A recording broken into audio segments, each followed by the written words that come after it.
J'ai envie de dire bonjour YouTube. Bonjour YouTube et bienvenue dans ce récap, dans ce mini récap présidentiel. On rappelle que le récap présidentiel, c'est tous les vendredis matins sur Twitch. Donc si tu n'as rien suivi à l'actualité de la présidentielle et que tu veux être au courant de tout, ça se passe vendredi matin, 10h midi, sur la chaîne Twitch du Drange. Ça marche aussi si tu as suivi et que tu veux en parler et que Tout tu as à des fait. questions. Mini récap du coup pour toi YouTube. Qu'est-ce qui s'est passé qu'est-ce qui s'est passé cette semaine dans l'actualité présidentielle? On a une nouvelle candidature et Sylvain, tu vas nous dire qui c'est parce que tu es particulièrement fan de lui, c'est... Jean-Marc Governatori, qu'on avait reçu d'ailleurs sur le Dranche. Exactement, Jean-Marc Governatori, qui était candidat à la primaire des écolos et qui avait fait 2,5%. Il a redéclaré sa candidature, cette fois-ci directement à la présidentielle, pour faire face, je cite, à la désunion de la gauche et à la stratégie qu'il ne comprend pas de Yannick Jadot.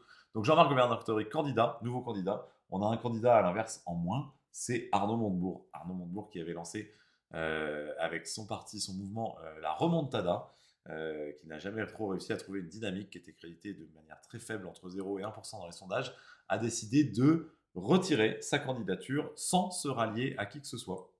Il avait fait des négociations avec Christiane Taubira et Fabien Roussel. Il a purement et simplement décidé de retirer sa candidature. En concluant par sa vidéo par à bientôt, donc je pense qu'on le reverra prochainement dans la vie politique française.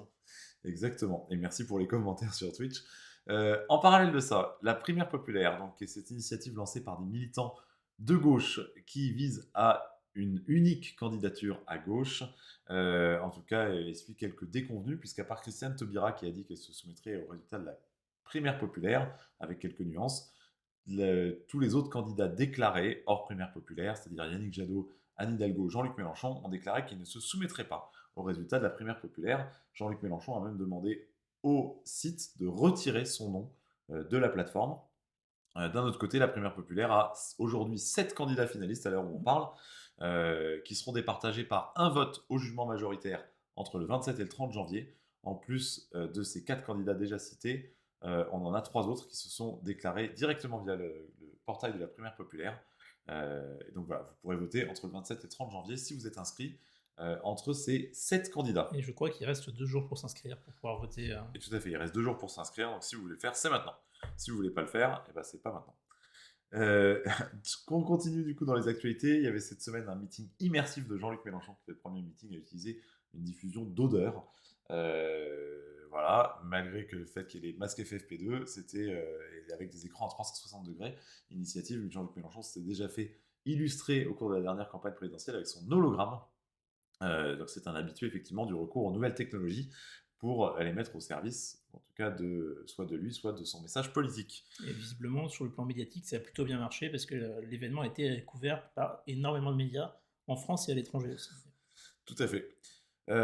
Emmanuel Macron n'a toujours pas déclaré sa candidature, du moins officiellement. Il a dit qu'il en avait envie, mais il multiplie en ce moment les déclarations sur les 5 prochaines années, notamment via la présidence française de l'Union européenne pour les 6 prochains mois, et ce qui laisse effectivement entendre, ou en tout cas penser, qu'il pourrait se déclarer candidat. Un peu plus à droite encore, Valérie Pécresse est toujours candidate. De l'autre côté, on a une prise de guerre, puisque Éric Zemmour a récupéré dans son équipe de campagne Jérôme Rivière, qui était le porte-parole de Marine Le Pen et président des eurodéputés du Rassemblement national. C'est ce qu'on appelle une prise de guerre, et même si effectivement Jérôme Rivière n'est pas la personnalité la plus connue, ce genre de prise permet d'illustrer, selon les candidats, une dynamique.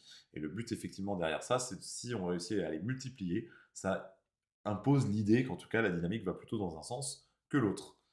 Dernier point, on a parlé des sondages, on ne va pas les évoquer dans ce récap. Vous pouvez aller voir les récapitulatifs des sondages, mais on vous invite surtout à lire notre débat. Est-ce que les sondages sont un atout ou un danger pour la démocratie? C'est la fin du récap YouTube qui a été extrêmement rapide. Vous avez en l'espace d'à peu près 1 minute 30 tout ce qu'il fallait savoir sur l'actu présidentielle. Alors ça fait déjà 4 minutes, mais Non. Sur l'actu présidentielle. Si vous voulez en savoir plus ou si vous voulez détailler l'ensemble de ces thèmes, c'est le vendredi matin sur Twitch dans la grâce matinale. et n'hésitez pas à vous abonner également sur YouTube, à laisser un commentaire, le pouce bleu, tout ce qui va bien, évidemment. Passez une belle journée, Voilà. finalement.